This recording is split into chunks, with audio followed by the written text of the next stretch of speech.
Hello दोस्तों, जरा कल्पना कीजिए एक ऐसे लोहे के खंभे की जो पिछले 16 वर्षों से खुले आसमान के नीचे धूप, बारिश और हवाओं का सामना करते हुए भी जंग से एकदम अछूता है। न तो उस पर कोई पेंट किया गया है और न ही कोई विशेष कोटिंग, फिर भी वो आज भी चमकदार, मजबूत और अड़िग खड़ा है। क्या ये किसी चमत्कार का नतीजा है या हमारे पूर्वजों की कोई गुप्त तकनीक? इसलिए आज हम जानेंगे दिल्ली के कुतुब मीनार परिसर में स्थित उस ऐतिहासिक लोह स्तंभ के पीछे के रहस्यों की, जिसने वैज्ञानिकों और इतिहासकारों को भी चौंका दिया है। तो इस स्तंभ का निर्माण सम्राट चंद्रगुप्त द्वितीय विक्रमादित्य के काल में हुआ था। माना जाता है कि पहले यह स्तंभ उदयगिरी मध्य प्रदेश में स्थित था और बाद में इसे दिल्ली लाया गया। कुछ इतिहासकारों का मत है कि 10वीं सदी में राजा अनंगपाल तोमर ने इसे यहाँ स्थापित किया था। अब सबसे बड़ा सवाल यह है कि लोहे से बना होने के बावजूद इसमें जंग क्यों नहीं लगती है। आधुनिक शोध से पता चलता है कि इस स्तंभ में जिस लोहे का प्रयोग हुआ है उसमें फास्फोरस की मात्रा लगभग 0.25% है।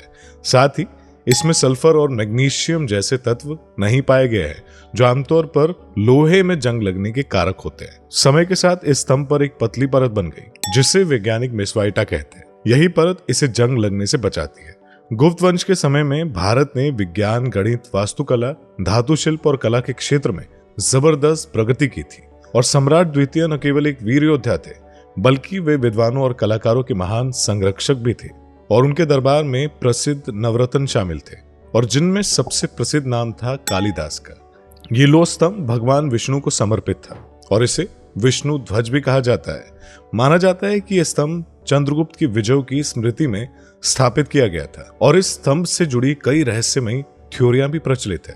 कुछ लोग मानते हैं कि ये एक खोजी हुई प्राचीन तकनीक का प्रमाण है और वहीं कुछ इसे एलियन सभ्यता से जोड़कर देखते हैं। हालांकि वैज्ञानिकों की स्पष्ट राय ये है कि ये पूरी तरह से मानव निर्मित है और ये हमारे पूर्वजों की अद्भुत धातु तकनीक का जीता जागता उदाहरण है। तो एलियंस हो या इंसान, एक बात तो ये तय है कि हमारे इतिहास में ऐसे अनगिनत रहस्य छिपे हैं जो आज भी हमें हैरान करते हैं और दिल्ली का लोह स्तंभ उन रहस्यों में से एक सबसे चमकदार उदाहरण है। इस स्तंभ से न केवल विज्ञान बल्कि कई कथाएं और मान्यताएं भी जुड़ी हुई है। एक समय ऐसा था जब लोग मानते थे कि अगर कोई व्यक्ति इस स्तंभ को पीछे से दोनों हाथ से घेर ले तो उसकी मनोकामनाएं अवश्य पूर्ण होती है। इसी विश्वास के चलते लोग कतार में लगते थे और इसे छूने की कोशिश करते थे। कुछ लोग इसे सौभाग्य का प्रतीक मानते थे तो कुछ लोग संतान प्राप्ति से जोड़ते थे। हालांकि अब इस परंपरा पर प्रतिबंध लगा दिया गया है और स्तंभ के चारों ओर लोहे की जाली लगा दी गई है ताकि ये संरक्षित रह सके। भले ही ये मान्यताएं वैज्ञानिक दृष्टि से सत्य न हो, लेकिन ये जरूर दर्शाती है कि यह स्तंभ केवल एक ऐतिहासिक धरोहर नहीं है बल्कि लोगों की संस्कृति और भावनाओं से भी गहराई तक जुड़ी हुई है। और दिल्ली का लोह स्तंभ अकेला नहीं है। भारत में कुछ अन्य प्राचीन लोह स्तंभ भी है, जैसे मध्य प्रदेश के धार, मांडू और एरन। साथ ही ओडिशा और कर्नाटक में भी ऐसे स्तंभ पाए गए हैं।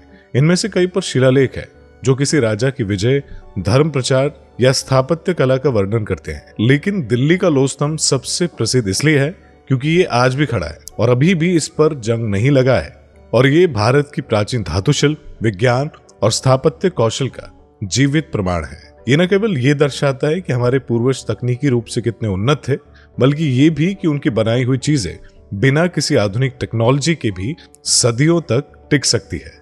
वीडियो पसंद आया हो तो वीडियो को लाइक करें, शेयर करें। चैनल पर नए हैं तो चैनल को सब्सक्राइब करना बिल्कुल मत भूलिएगा।